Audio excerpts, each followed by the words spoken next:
Hello friends, welcome to literature treasure. और आज हम डिस्कस करने वाले हैं एक नोवेल जिसका नाम है कंथापुरा, जिसे लिखा है राजा राव ने।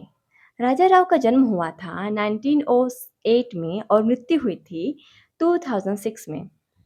राजा Rao English Indian American writer थे जो जिन्होंने इंग्लिश लैंग्वेज में नॉवेल्स और शॉर्ट स्टोरी लिखे थे, whose works are deeply rooted in metaphysics. Raja Rao, one of the most important Indian novelists of the 20th century. वो 20th सेंचुरी के एक बहुत ही इम्पोर्टेंट फिगर थे इंग्लिश नोवेलिस्ट में।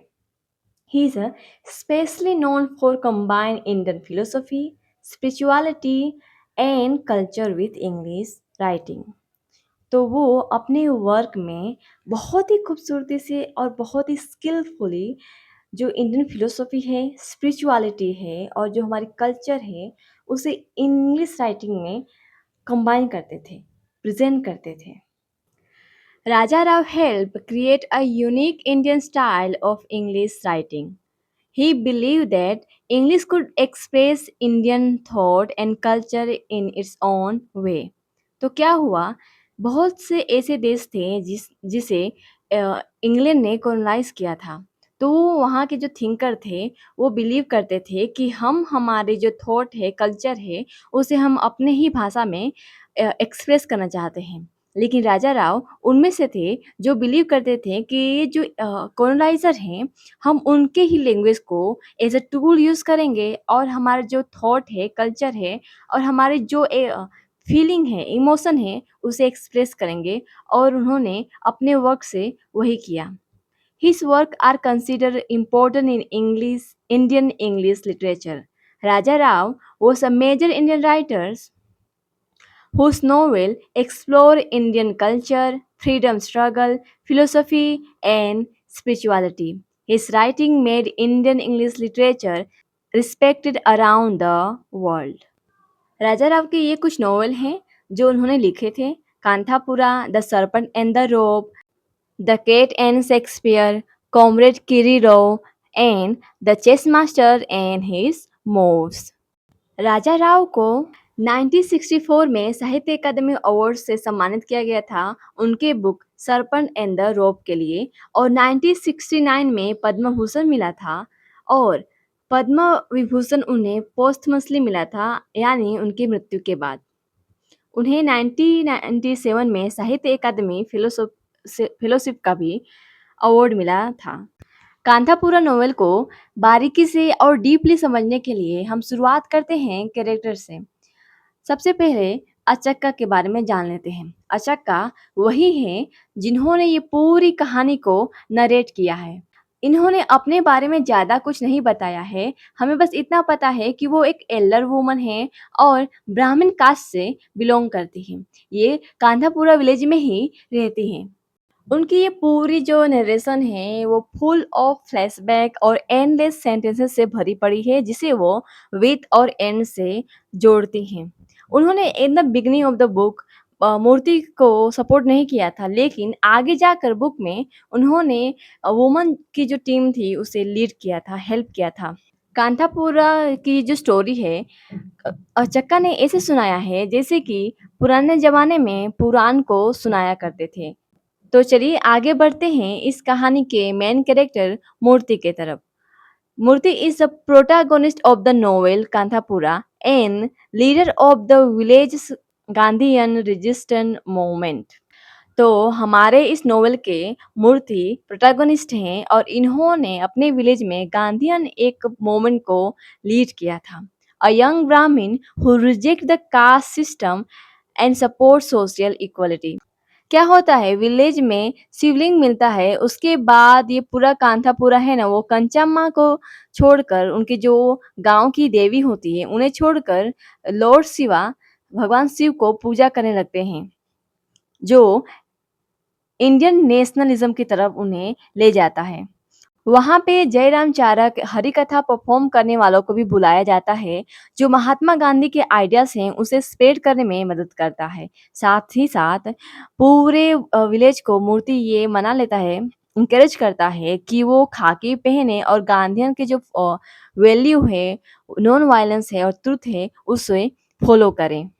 इन्हीं आइडिया की वजह से स्वामी मूर्ति को समाज से निकाला कर देते हैं, जिससे मामा जो मूर्ति की माँ हैं, उनकी डेथ हो जाती है इस शोक से, क्योंकि उन्हें समाज से निकाल दिया गया था। आगे जाके क्या होता है, जब मूर्ति अपने गांधीयन जो मूवमेंट होता है, उसे ज़ोरों-शोरों से चलाने लगता है गाँव में, तो पुलिस आकर उसे जेल में डाल देती है। उसके बाद पूरे विलेज उसे और गांधी करके देखने लगते हैं, एज़ अ विलेज के गांधी करके देखने लगते हैं। उसके बाद फिर से उसे जेल होती है और वो स्टोरी से लगभग गायब ही हो जाता है और उसके फाइनल लेटर में वो गांधी को क्रिटिसाइज़ करता है, क्योंकि वो गांधी ब्रिटिश से के साथ कोऑपरेट कर रहे थे। तो यहाँ पे डिसइल्यूज़नमेंट का भी एक फ़ेज़ आता है। उसके बाद वो जवाहरलाल नेहरू को सपोर्ट करने लगता है और उनके मार्ग पे चला जाता है। तो चलिए आगे बढ़ते हैं और रंगम्मा के बारे में जान लेते हैं। रंगम्मा कांथापुरा में ही रहने वाली थीं।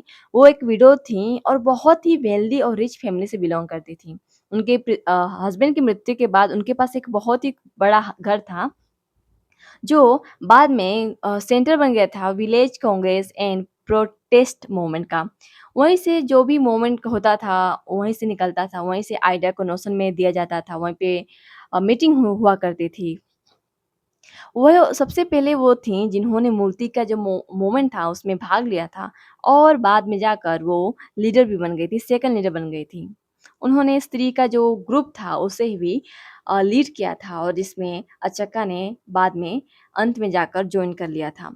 रंगम्मा की अपब्रिंगिंग बहुत ही अच्छे से हुई थी।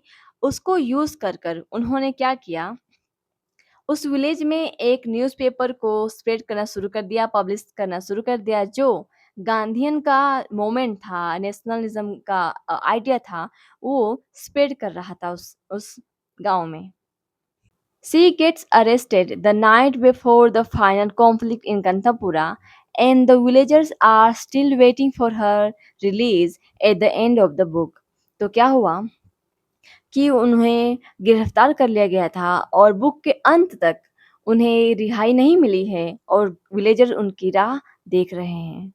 रंगम्मा का जो कैरेक्टर है, उनका मोमेंट है, उनका जो योगदान था प्रोटेस्ट में, ये डेमोन्स्ट्रेट करता है कि कैसे Gandhism outed traditional gender role, offering a prominent political role to woman, especially widow. तो चलिए जान लेते हैं रत्ना के बारे में।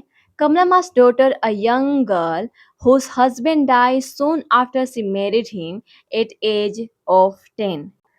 After Ratna became a widow, her mother ostracized her, and the rest of the village treat her as a pariah, and the source of the same.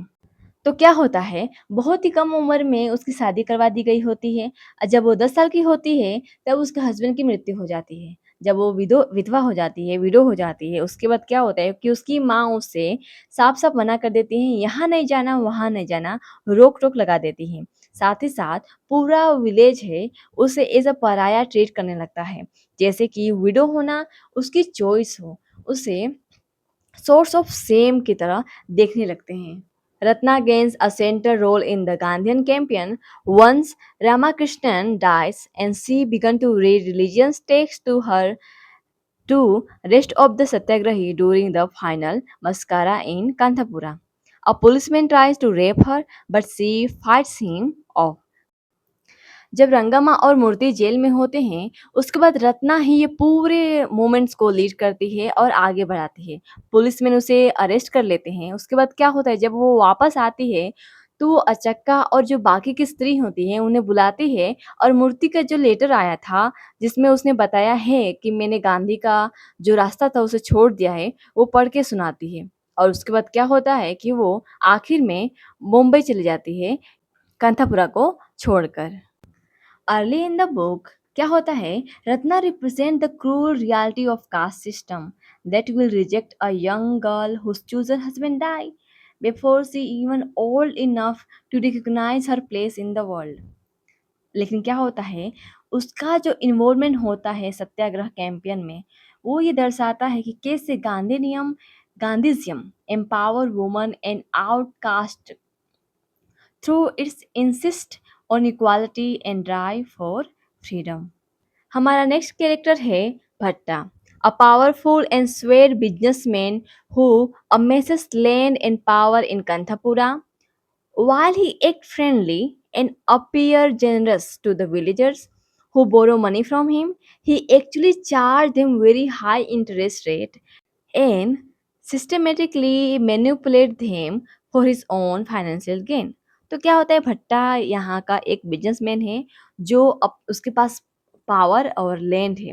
तो क्या होता है कि जब भी विलेजर्स को पैसे की ज़रूरत हो, कोई काम हो, तो उसके पास जाते हैं और वो उन्हें पैसे देता है और बहुत ही फ्रेंडली एक्ट करता है कि हाँ, हाँ, मैं तो तुम्हारे भले के बारे में ही सोच रहा हूँ। लेकिन जो उनका वो क्या होता है कर होता है, वो बहुत ही हाई इंटरेस्ट रेट लेता है और इस तरह से वो खुद का ही फ़ायदा करवाता है। He is close to Swami and take government money to oppose Moorthy's Gandhian movement which he seems as a bad business. तो क्या होता है, वो स्वामी के बहुत ही क्लोज होता है और गवर्नमेंट से पैसे लेता है। मूर्ति के जो ये गांधीयन मोमेंट था उसे दबाने के लिए, उसे लगता है कि ये उसके बिजनेस के लिए सही नहीं है। अगर सभी इस मोमेंट में लग जाएंगे तो उससे पैसे कौन लेगा, ये सोचकर वो गवर्नमेंट से पैसे लेता है ताकि ये इस गांधी मोमेंट को दबा सके। He pays off the villagers and even arrange waiter for Venkama's daughter's wedding in order to maintain villagers' favor, but fails to do as more and more of Kanthapura people join Murthy. Ultimately, his house is the first part of the Kanthapura to burn down, and Achakka and the Rangama's other women voluntary are delighted to watch the flames. तो क्या होता है, भट्टा वेंकम्मा की बेटी की शादी में पैसे देता है, वो पूरी शादी का खर्चा खुद उठाता है ताकि विलेज में उसका जो मान सम्मान बना रहे। लेकिन उसका ये जो मंसूबा था वो कामयाब नहीं होता क्योंकि लोग धीमे-धीमे करके मूर्ति की जो ये मूवमेंट थी उसमें जॉइन हो ही रहे थे। आखिर में क्या होता है, इन द लास्ट में उसका ही घर पहला होता है जिसे जला दिया जाता है और ये बाकी की जो स्त्रियां हैं, अचक्का हैं, रंगामा हैं और बाकी की स्त्रियां हैं, उन्हें ये उसके घर जलता हुआ देखकर बहुत ही खुशी मिलती है। तो चलिए बढ़ते हैं हमारे नेक्स्ट कैरेक्टर की तरफ, Mahatma Gandhi, the most important leader of the Indian independence movement, most famous for his belief in satyagraha or non-violence resistance. The villagers of Kandapura worship Mahatma Gandhi as a reincarnation of Shiva, and Murthy lead them in launching their own Gandhian protest campaign. However, Gandhi never actually appeared in the book except in the Murthy's vision.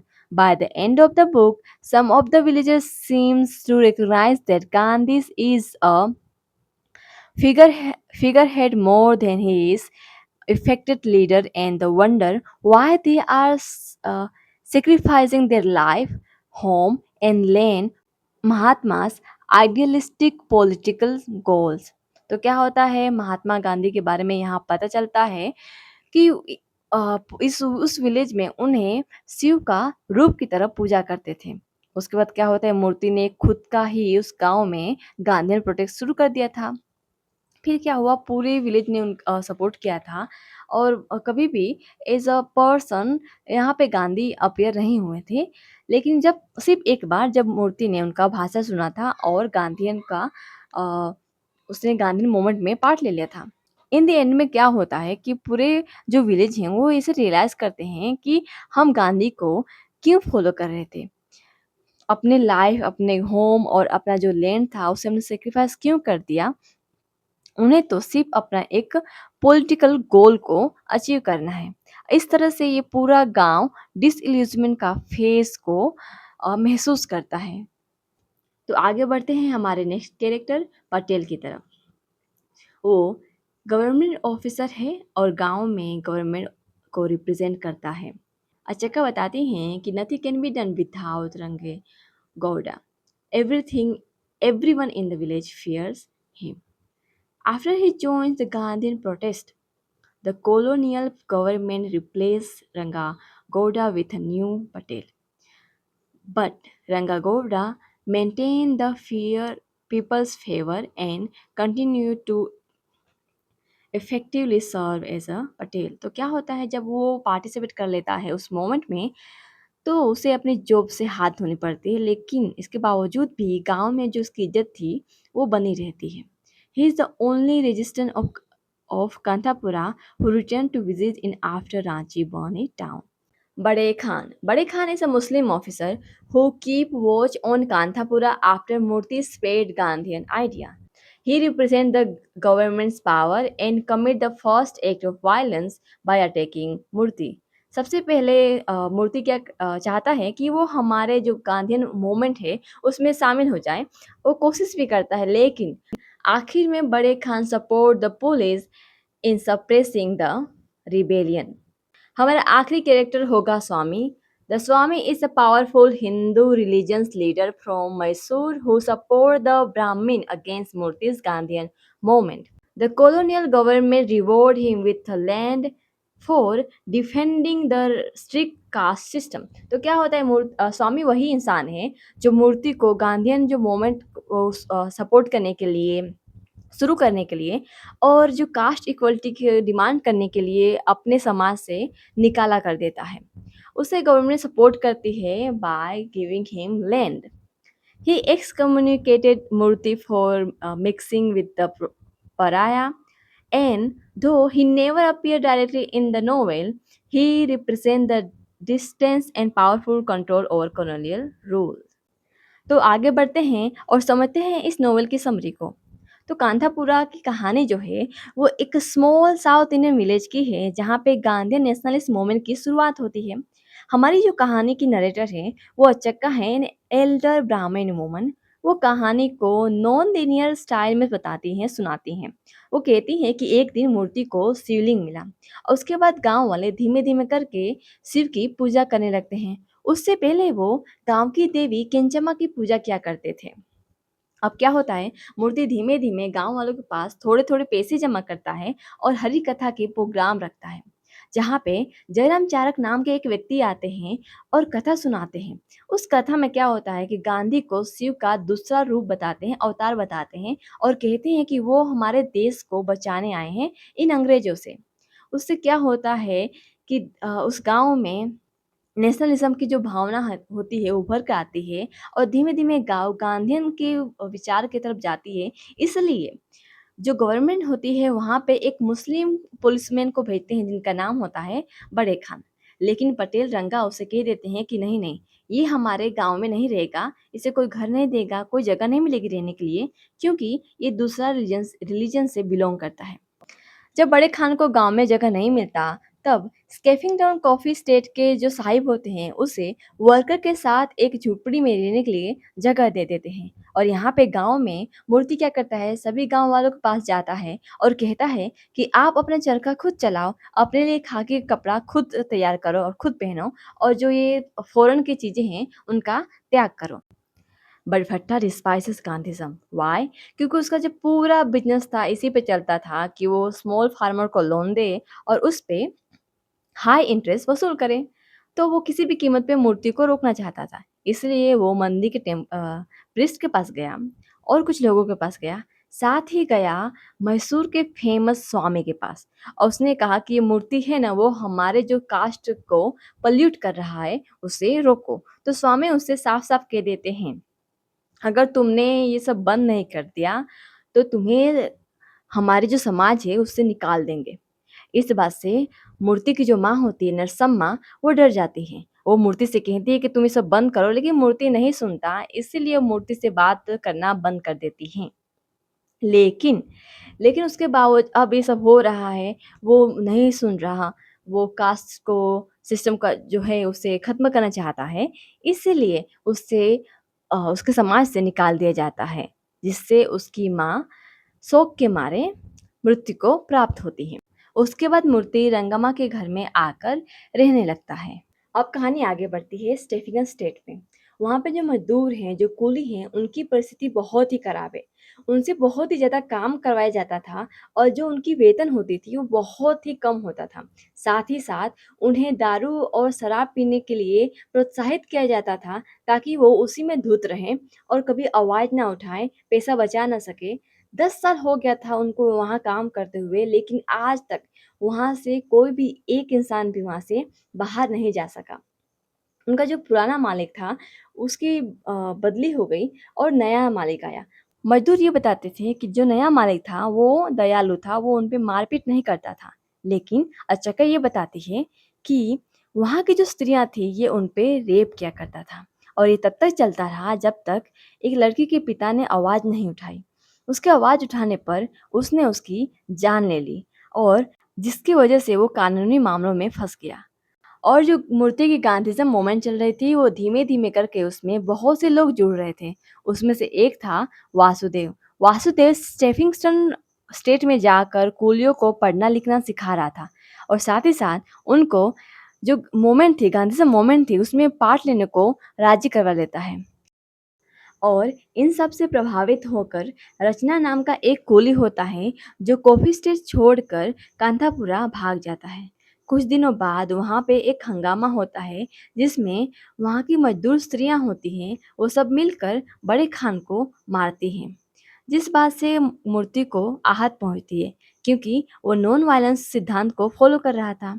इसलिए वो 3 दिन तक उपवास पर उतरता है और मंदिर में ही बैठता है, ध्यान करता है और शिव की पूजा करता है, जिससे गाँव वाले उसे और गांधी के बुलाने लगते हैं।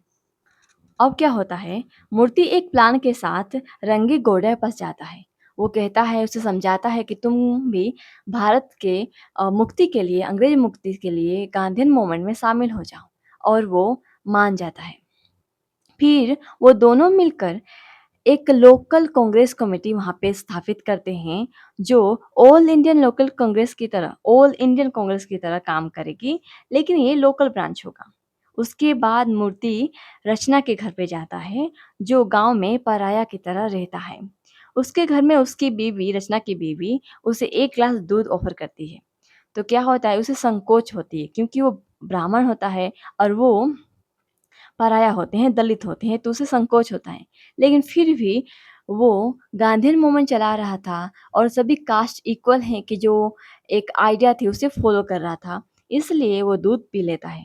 लेकिन जब वो घर आता है, रंगम्मा उसे कहती है कि तुम घर के पीछे से आओ और गंगा जल पी लो, स्नान कर लो और खुद को पवित्र कर लो। ये पूरी घटना ये बताती है कि कैसे जो उसके मन में था कि कास्ट सुपीरियरिटी की जो भावना थी, वो अभी भी थी। लेकिन वहाँ जाने का उसका जो मनसा था, जो उसका प्लान था वो सफल हो गया क्योंकि वहाँ जाकर कई पराया स्त्रियाँ थीं, उन्हें वो मना लेता है कि आप लोग भी गांधी के जो मूवमेंट है उसमें शामिल हो जाओ।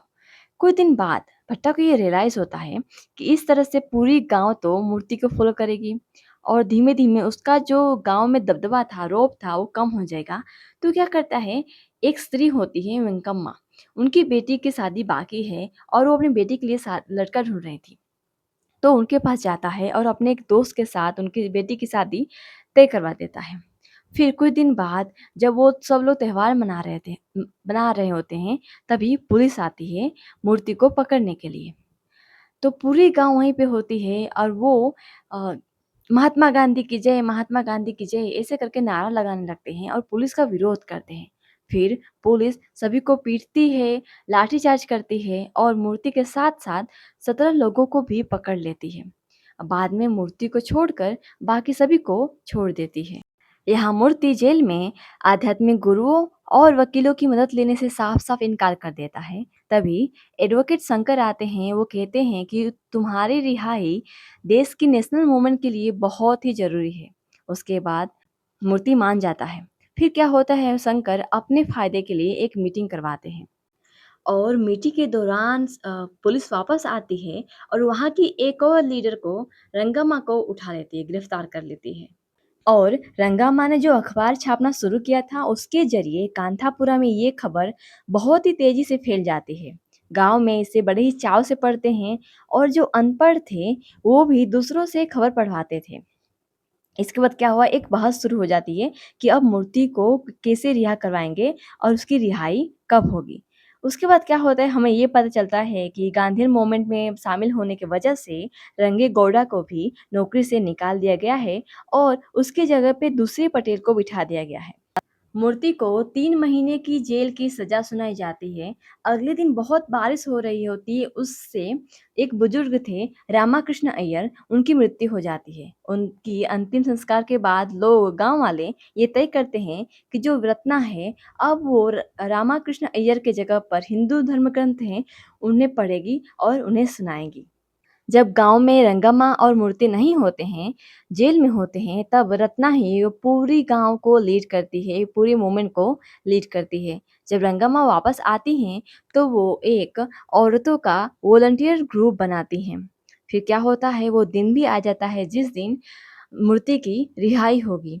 यहाँ पे कंचम्मा क्या करती हैं, जानबूझकर गाँव वालों का जो लॉयल्टी होता है उसे टेस्ट करने के लिए वो अपनी बेटी की शादी उसी दिन तय कर देती है।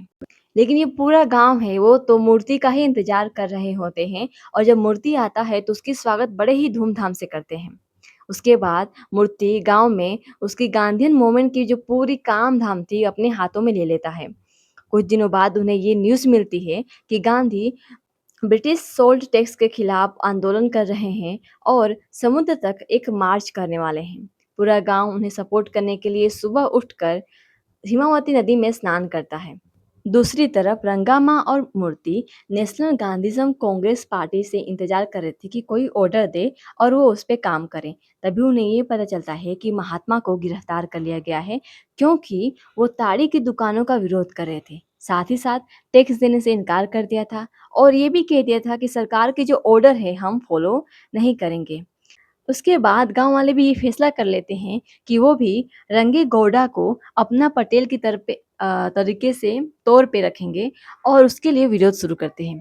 2 दिन बाद कांधापुरा में बहुत सारे लोग मिलकर स्टेफिंगस्टन कॉफ़ी स्टेट में जाते हैं और वहाँ पे ताड़ी की जो बाग होती है, उस पे मार्च कर देते हैं। वहाँ पे पुलिस इंस्पेक्टर भी आ जाते हैं और उन्हें पीछे हटने को कहते हैं, लेकिन मूर्ति मानता नहीं है। उसके बाद लाठीमारी होती है और 3 गाँव वालों को गिरफ्तार कर लिया जाता है। उसके बाद कांथापुरा की मदद के लिए आस-पास के गाँव वाले लोग भी जुट जाते हैं। कई लोग आते हैं मूर्ति के पास और कहते हैं कि कैसे ब्रिटिश राज में उनके ऊपर जुल्म हुआ है और वो मूर्ति से मदद मांगते हैं। फिर 1 हफ्ते बाद मूर्ति और पूरे गांव वाले और उनके साथ जुड़े हुए और गांधीयन प्रोटेस्टर आगे बढ़ते हैं और वो ताड़ी के बाग में फिर से पहुंचते हैं। वहां पे फिर से लाठीचार्ज होता है और इस बार मूर्ति, रंगम्मा और रत्ना बुरी तरह से घायल हो जाते हैं और कई प्रदर्शनकर्ताओं को गिरफ्तार कर लिया जाता है। उन्हें आगे जाकर रास्ते पे छोड़ दिया जाता है। जब वो घर आते हैं तो उन्हें पता चलता है कि कई कुली हैं, इलाके के जो कुली थे, उनमें से कई लोग उनके साथ जुड़ चुके हैं और इनके प्रदर्शन की वजह से इलाके के 24 ताड़ी के जो ठेले थे, उसे बंद करवा दिया गया था। और गाँव वाले भी उनके सपोर्ट कर रहे थे और साथ-साथ में पुलिस को थोड़ी भी मदद करने से और सरकार के सुनने से इनकार कर दिया था, जिससे पुलिस को बहुत गुस्सा आ रहा था।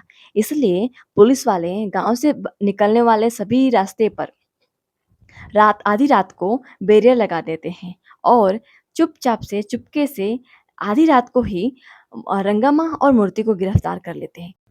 एक ऑफिसर रत्ना का लगभग रेप करने ही वाला होता है, तभी अच्छक्का और दूसरी महिला वॉलंटियर आकर उसे बचा लेती हैं।